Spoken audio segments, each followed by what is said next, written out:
During the darkest months of war, when newspapers spoke of shortages and ration books became as familiar as dinner plates, a quiet campaign began in backyards, vacant lots, and public parks. It did not march with bands or fire artillery, but it carried its own kind of force. People called them victory gardens. At first, Eleanor Harris thought the idea sounded almost foolish.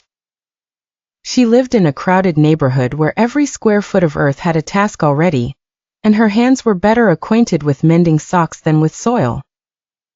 Yet when her son wrote from overseas that fresh food was scarce near the front, she dug up the narrow strip behind her house and planted peas, then carrots, then beans. Her neighbor Mr. Bell, a retired rail worker with a stubborn chin and a habit of grumbling at authority, borrowed a shovel and started his own patch after seeing her first green shoots. By midsummer, the block had changed. Children carried watering cans instead of skipping stones. Housewives traded seeds and advice over fences. A clerk from the tram depot, who had never grown anything in his life, discovered that tomatoes demanded patience, and patience was something war had made everyone practice.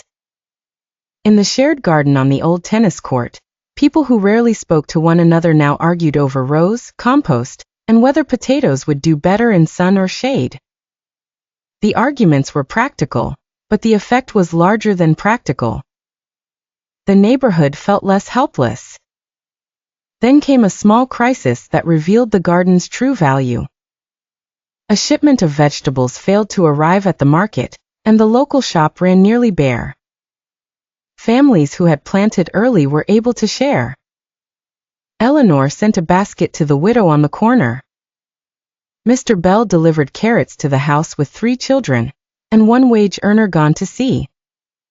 No one called it heroism, but the word moved through the streets anyway, just in quieter form.